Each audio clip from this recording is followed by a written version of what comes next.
मित्रांनो, ठरलं तर मग या मालिकेमध्ये सायली आता अर्जुनला म्हणते की जेव्हा मधुभाऊ सुटतील तेव्हा मी लगेच आश्रमात राहायला जाईल आणि तिकडे गेल्यानंतर घरचे सर्वजण प्रियाबरोबर लग्न कर असं म्हणतील. मग तुम्ही प्रियाबरोबर लग्न करणार नाही परंतु दुसऱ्या कोणत्या तरी मुलीचा विचार करणारच ना. आता अर्जुनला सायलीने असं म्हटल्याबरोबरच राग येतो आणि तो रागातच फाईल फेकून देतो आणि म्हणतो, मधुभाऊ जेलमधून सुटले तर तुम्ही आश्रमात निघून जाणार, हे तुमचं बोलणं मी ऐकलंय आणि जाणार आहात ना तुम्ही आश्रमात, असं म्हणून तो खूपच चिडतो. त्यावेळी सायली त्याच्याकडे पाहतच राहते.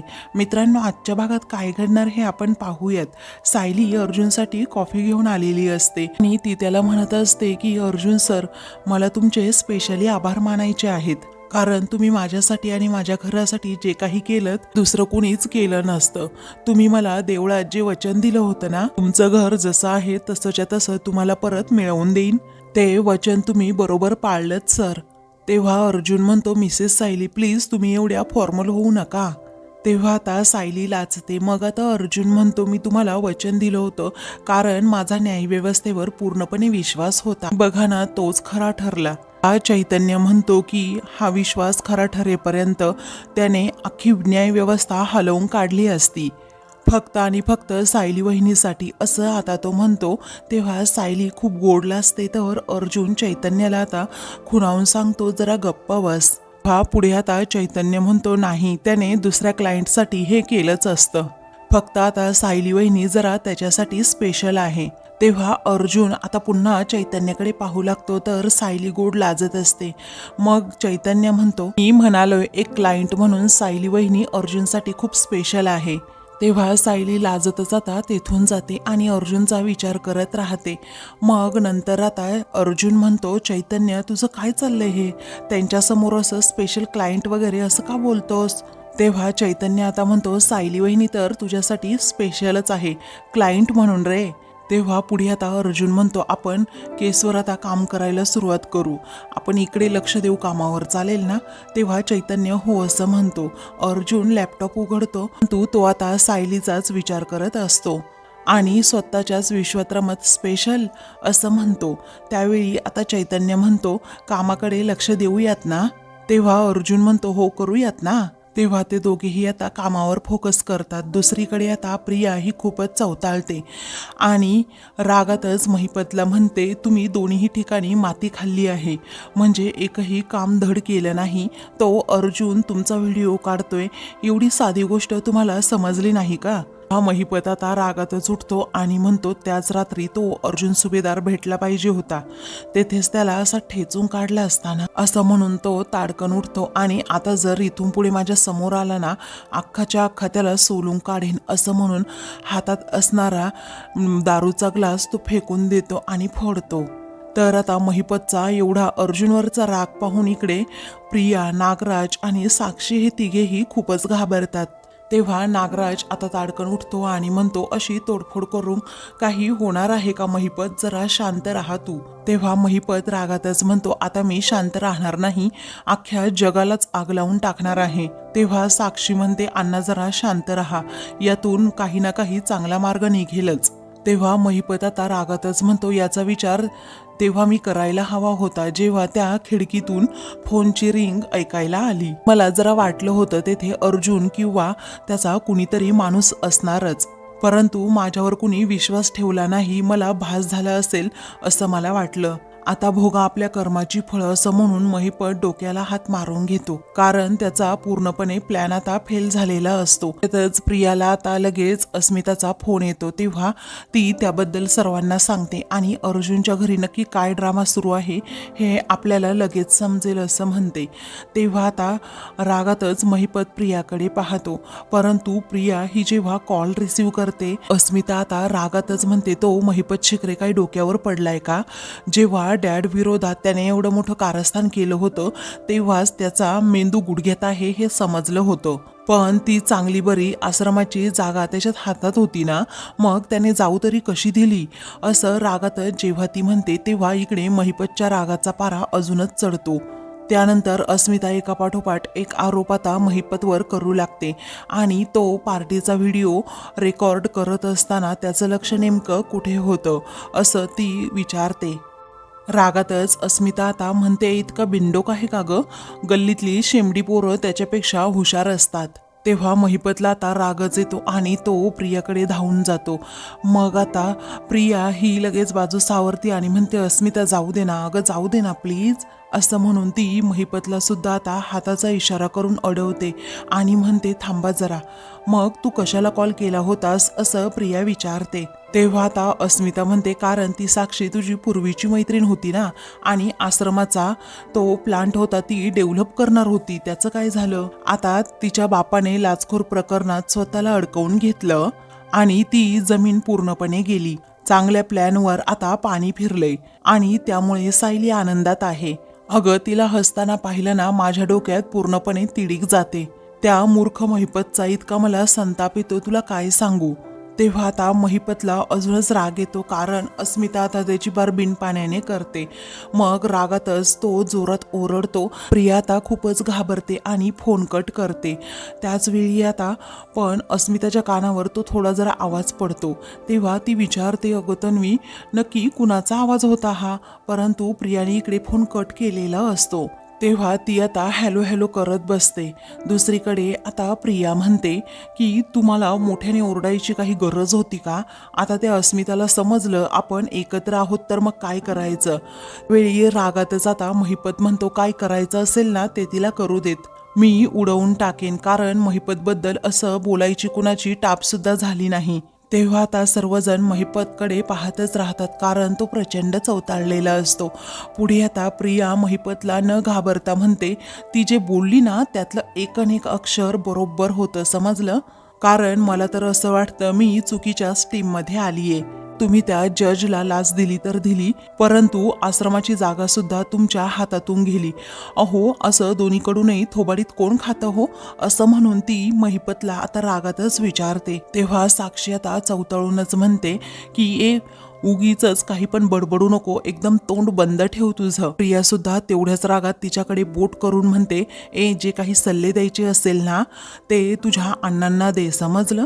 तसंही त्यांना 4 अकलेच्या गोष्टी शिकण्याची जास्त गरज आहे. प्रिया ही महिपतची अक्कलच काढते. तेव्हा महिपत आता नागराजला पटकन बाजूला करतो आणि प्रियाकडे जात तिच्या सणकण कानाखाली मारतो. तेव्हा हे पाहताच त्या दोघांनाही धक्का बसतो. तर प्रियाला आता प्रचंड राग येतो की महिपतने माझ्या कानाखाली मारली. तेव्हा नागराज आता रागातच म्हणतो, अरे किती जोरात मारलं तिला, तिचे तुकडे झाले असते. तेव्हा महिपत रागातच म्हणतो, तिचे तुकडे तर झालेच पाहिजेत. अरे ही काय बोलतीये, चुकीच्या टीममध्ये आहे ना, हिला आत्ताच्या आत्ता आपल्या टीममधून हकलवून द्यायची. मग आता नागराज म्हणतो, इतकं टोकाचं वागून चालणार नाही महिपत आपल्याला. तेव्हा रागातच आता महिपत म्हणतो, हिला अगोदर माझ्या डोळ्यासमोरून घेऊन जा, नाहीतर याचे परिणाम खूपच वाईट होतील. तेव्हा प्रिया आता खूप रागाने महिपतकडे पाहत असते. इकडे आता सायली रूममध्ये असते आणि कुसुम बरोबर गप्पा मारत असते. तेव्हा ती कुसुमला विचारते, ग कुसुमताई, तू तर म्हणाली होतीस ना की अर्जुन सुभेदार अजिबात येणार नाही, ते त्यांच्या केसकडे फोकस करतायत, ते दुसऱ्याच केसचं कोणतं तरी काम करतायत. पण पाहिलं ना ते कसे आले, अगदी तू मगाशी म्हणाली होती ना तशीच त्यांनी एंट्री घेतली. मला तर असं वाटलं होतं ना त्यांच्याकडे बघतच राहावं आणि तो बुलडोझर समोर येईल त्याला चिरडेल असं दिसत होतं. पण यांनी तो थांबवला. यांचं किती कौतुक करू आणि किती नको हे कळतच नाही. तेव्हा कुसुम म्हणते, हो ते तर तुझ्या चेहऱ्यावरून दिसतंय. मग आता सायली पुढे, यांना अन्याय अजिबात सहन होत नाही, कारण कोणी चुकीचं वागत असला ना यांचा राग अगदी अनावर होतो. पण हे एरवी अगदी लहान मुलासारखे असतात. कधी खोडकर, कधी हट्टी, पण मनाने नेहमीच नितळ, असं म्हणून सायली अर्जुनचं खूप तोंड भरून कौतुक करत असते. पुढे आता सायली म्हणते की घरच्यांसाठी हे अगदी हळवे आहेत. माझं घर आपल्यासाठी किती महत्वाचं आहे हेच त्यांनी ओळखलं आणि मदत केली. मला खूप समजून घेतात ग ते. तेव्हा सायली आता अर्जुनमध्ये पूर्णपणे अगदी रंगूनच गेलेली असते. त्यावेळी आता ती अर्जुनचा जो हातात शर्ट असतो ना त्याला मिठी मारते आणि तिला पुन्हा पुन्हा तेच क्षण आठवत असतात, कशा प्रकारे अर्जुनने एंट्री घेतली आणि महिपतला धडा शिकवला आणि आमचा आश्रम वाचवला. तर दुसरीकडे महिपत आणि प्रिया हे दोघेही गाडीतून चाललेले असतात. प्रिया आता ड्राईव्ह करत असते. त्याच वेळी आता तिला खूप राग येतो, कारण महिपतने जी काही कानाखाली मारलेली असते ती आता तिला सारखी सारखी आठवत असते आणि ती जोरातच ओरडते. मग आता प्रिया म्हणते, त्या महिपतने जो काही माझा अपमान केलाय ना तो मी आयुष्यात विसरणार नाही. त्यानंतर प्रिया गाडीचा वेग खूपच वाढवते. तेव्हा नागराज म्हणतो, अगं काय चाललंय तुझं? तेव्हा आता ती म्हणते की काही नाही, माझा जो त्याने अपमान केलाय ना तो मी नाही विसरणार. तो म्हणतो ते जाऊ देत, परंतु तू गाडीचा वेग एवढा का वाढवलास? अगं हळू चालव ना. परंतु प्रिया आता खूपच रागात असल्यामुळे ती महिपतचं काहीच बोलणं ऐकून घेत नाही. मग आता महिपत रागातच म्हणतो, अगं प्रिया मला हार्ट अटॅक येईल, तू माझा जीव घेतेस की काय आता? मग प्रिया रागातच म्हणते, चांगली आयडिया आहे, तसंही तुम्ही भुईला भारच आहात आणि तुमचा तसलाही कुठला प्लॅन सक्सेस होतच नाहीये, कारण नेहमी ते प्लॅन फ्लॉपच होतात ना. त्या महिपतने माझ्यावर हात उगारला तेव्हा सुद्धा तुम्ही पुतळ्यासारखं बघत होतात. तेव्हा नागराज आता म्हणतो, त्याचा राग तू माझ्यावर का काढतेस पण? त्यावेळी प्रियाला अजूनच राग येतो. मग आता रागातच प्रिया गाडी दुसरीकडे वळवते. तेव्हा नागराज म्हणतो, अगं आपल्या घराकडे जाण्याचा रस्ता दुसरा आहे, तू इकडे कुठे गाडी वळवतेस? असं म्हणून तो आता चिडतो. इकडे अर्जुन आणि चैतन्य दोघेही काम करत असतात. तेव्हा पेनड्राईव्ह तुझ्याकडेच आहे ना रे, असं चैतन्य विचारतो. तेव्हा अर्जुन म्हणतो, पेनड्राईव्ह ऑफिसमध्ये आहे, परंतु डॉक्युमेंट्सची कॉपी माझ्याकडे आहे आणि ती रूममध्ये आहे, तू घेऊन येतोस का तेवढी? चैतन्य आता उठणार असतो, पण आता लगेच तो खाली बसतो आणि अर्जुनला म्हणतो, अर्जुन मी काय म्हणतो, तूच घेऊन येतोस का ते डॉक्युमेंट्स? तेव्हा अर्जुन आता गालात हसतो आणि हो असं म्हणतो.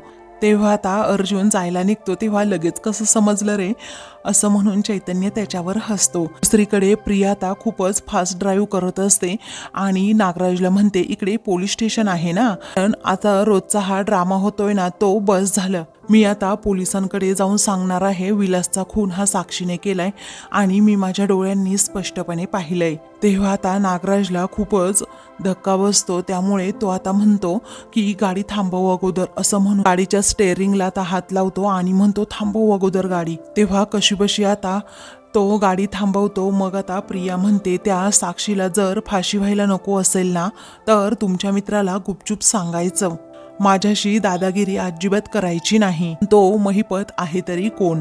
माझ्या केसाला जरी धक्का लागला ना तरीही तुमच्या सकट ते जेलमध्ये जातील. तेव्हा नागराज आता म्हणतो, त्याचा राग तू माझ्यावर का काढतेस? कारण तू मला माझ्या मुलीसारखी आहेस. तेव्हा प्रिया आता म्हणते, हो ना, मी तुमच्या मुलीसारखी आहेस ना, मग या प्रियाशी अजिबात नडायचं नाही, नाहीतर इतकी वर्ष जेलमध्ये पाठवेन ना की सूर्यप्रकाश कसा दिसतो ना हे सुद्धा कळणार नाही. हा नागराज आता खूपच घाबरतो आणि प्रियाचाच विचार करत राहतो की जर या प्रियाने काही पुढे केलं, पोलीस स्टेशनमध्ये कंप्लेंट दिली, तर मी सुद्धा त्या महिपत पाठोपाठ जेलमध्ये जाणार, ही खात्री तर त्याला पक्की असतेच. दुसरीकडे आता सायली ही अर्जुनचा शर्ट अजून कवटाळून बसलेली असते. तेव्हा कुसुम रागातच आता लगेच तो शर्ट हिसकावून घेते आणि म्हणते, सायली काय अगं तुझं चाललंय काय? त्या चिडक्या बिब्याच्या प्रेमात तू एवढी वाहून गेली आहे, तुला ऐकूच येत नाहीये, मी तुला मगापासून थांबवण्याचा प्रयत्न करतीये. तेव्हा सायली आता म्हणते, काय करू कुसुमताई, मी यांचा जर विचार करत असले ना तर मला काही समजतच नाही. तेव्हा आता सायली म्हणते, अगं पण हे वागणं तुला त्रासदायक ठरेल. त्यावेळी सायली आता कुसुमचा हात धरते आणि म्हणते की प्रेम ही जगातील सर्वात सुंदर भावना आहे आणि ती त्रासदायक कशी ठरू शकते? मग आता कुसुम म्हणते, प्रेमाला प्रतिसाद नाही मिळाला तर त्रास होणारच ना ग. सायलीचे आता डोळे उघडतात. ती आता एकदम शांत होते. पुढे आता कुसुम म्हणते, हे बघ, तू अर्जुन सरांना विचारलं आहेस का त्यांच्या मनात नक्की तुझ्याबद्दल काय आहे ते? तेव्हा सायली आता म्हणते की तुला असं वाटतंय का की त्यांच्या मनात माझ्याबद्दल काही नसेल? इकडे अर्जुन आता रूमकडे येत असतो.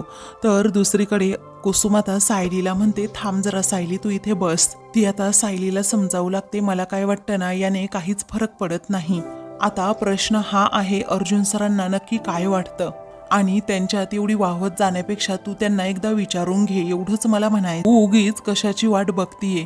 त्यावेळी सायली म्हणते, अगं कुसुमताई, मी मधुभाऊ सुटण्याची वाट बघतीये. तेव्हा कुसुम म्हणते, पण आज त्या दिशेने आपण सर्वांनी पुढे टाकलंय ना, तू अजिबात विचार करू नकोस आणि वेळ वाया घालवू नकोस. कुसुम आता स्पष्टपणे सायलीला सांगते, मला असं कधीच जाणवलं नाही की अर्जुन सरांचं तुझ्यावर प्रेम आहे. तेव्हा हे ऐकतात सायलीला धक्का बसतो. तर इकडे अर्जुन, दुसरीकडे अर्जुन आता रूमकडे अजूनही येतच असतो.